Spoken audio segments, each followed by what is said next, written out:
In case you haven't heard, James Comey was fired today by President Trump. And my initial thoughts were that his firing comes 8 months too late.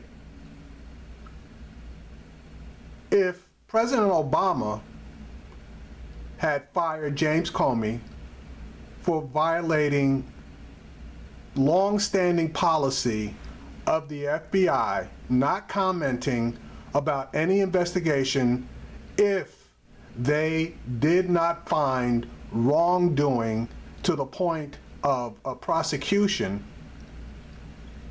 then obviously Mr. Comey should have been gone.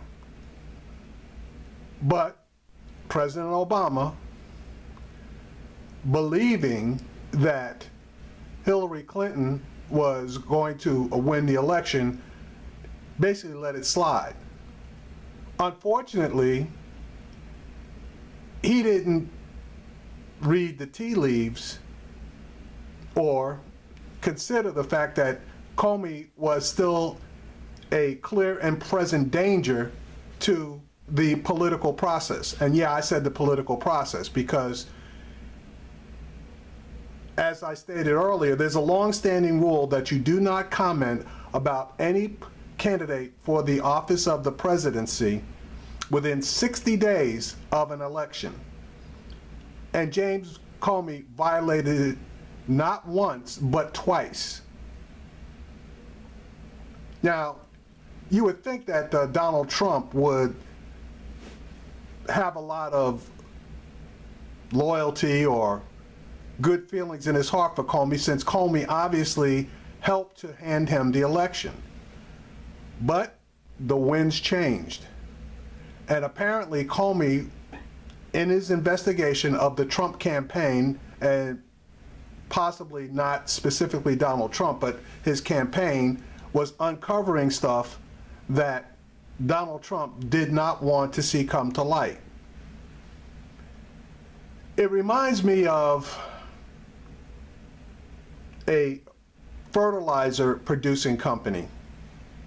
If you've ever been in one, you will note that there's a lot of ventilation in fertilizing producing companies, but the ventilation is not air blowing into the facility, it's air being sucked out of the facility, because basically there's the smell of,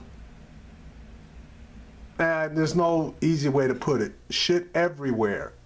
And you have no way or idea of knowing where the smell is coming from.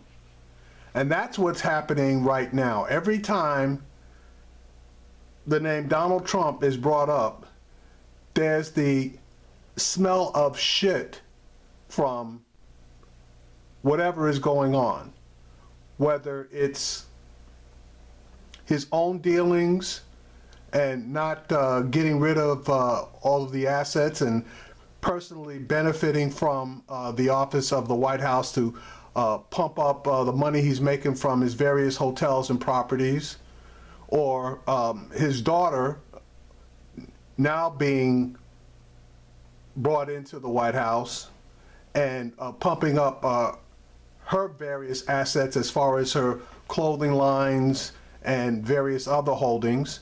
His son-in-law's family going to China and promoting the fact that if you give them a bunch of money, they can get you an E-8 visa so that you can get a green card and emigrate to America.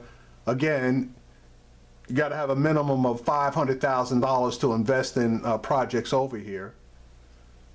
But you know, it's just stuff like that that any normal person taking a look at that obviously knows that, you know, it's basically wrong. And Donald Trump in the past has said that there's no reason why the presidency shouldn't be able to make that person a bunch of money, and he's proving that point. But even further, I honestly believe that the Trump campaign and Donald Trump himself have colluded with the Russians. Now, let's just play devil's advocate. If you were Vladimir Putin and you wanted to take down, if not destroy America, what would you want to see happen? Well, number one, you would want to try to destroy the operating government of the country. Now, how do you do that?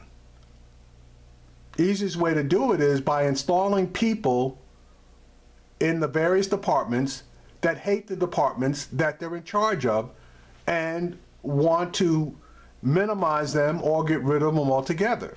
So let's look at the various departments. You have housing and urban development, Ben Carson. He's on record as saying that that department should not be doing what it's doing. You got energy with, what's that idiot's name from Texas? Anyway, the former governor of Texas, and he knows pretty much nothing about the industry other than he's an oil and gas guy. So he's going to have a lot of say-so as far as helping them out. You got Health and Human Services Price, who basically has helped to craft the American Health Care Act, which basically does not provide health care to the American people, and actually it takes it away from the American people. You have various people in the other departments, labor, and they had a hell of a time finding a labor secretary because the first two guys that they wanted for the position had so much dirt in their backgrounds that they had to ultimately turn them down. You have the EPA, whose director, former, I guess, Attorney General from the state of Oklahoma, had sued the EPA like 17 times.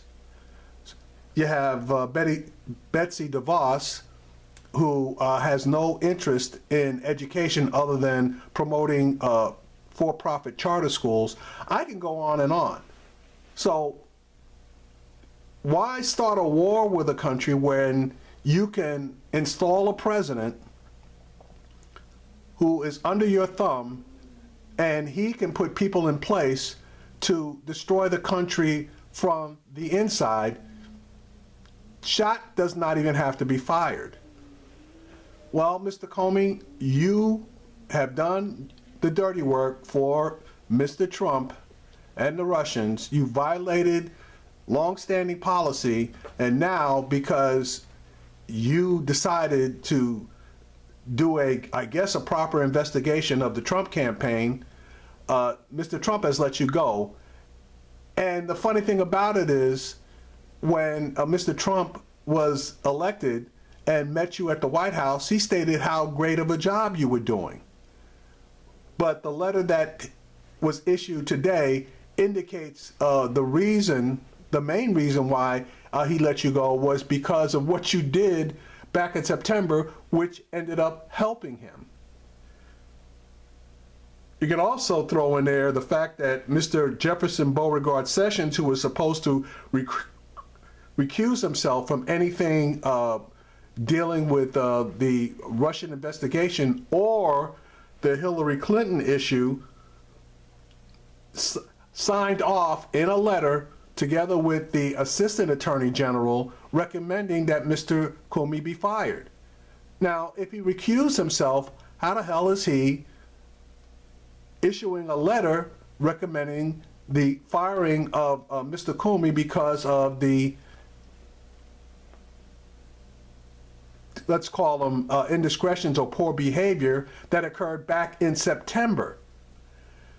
Look, folks, when you smell something funny, you know what it is. And this is beyond smelling something funny. The evidence is as plain as the nose on your face. You can see it for yourself.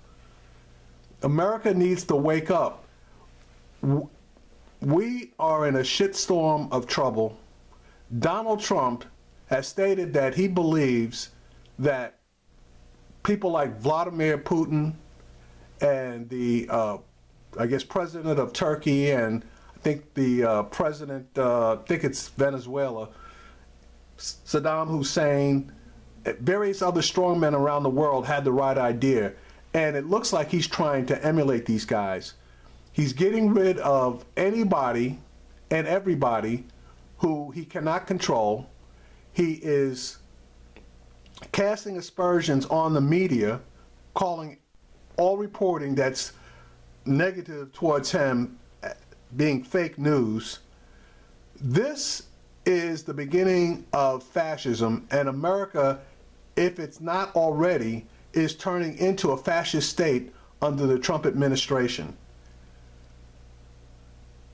All of you people that voted for Mr. Trump, I hope that you are happy.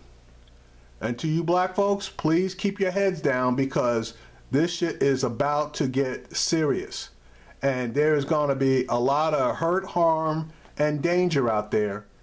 And if you've done like we've done in the past, you need to know to keep your head down and stay out of the way, and let those who are responsible for this catch what they deserve. And trust me, folks, there's going to be a lot of catching out there. I'm just hoping that we as black people don't catch the majority of it. And I got a strange feeling that we're not. But Mr. Comey is not the first one that Mr. Trump has fired, and he won't be the last. We can only hope that we can ride this out for at least another year to try to at least take control of the House, if not the Senate, to try to put the brakes on this guy. Because if we don't, I don't know if we're going to see 2020, because for sure the country is going to go to hell in a handbasket. And if there is not a war going on at that point, we're going to be on the verge of one based on Mr. Trump's actions. Anyway, that's just my opinion.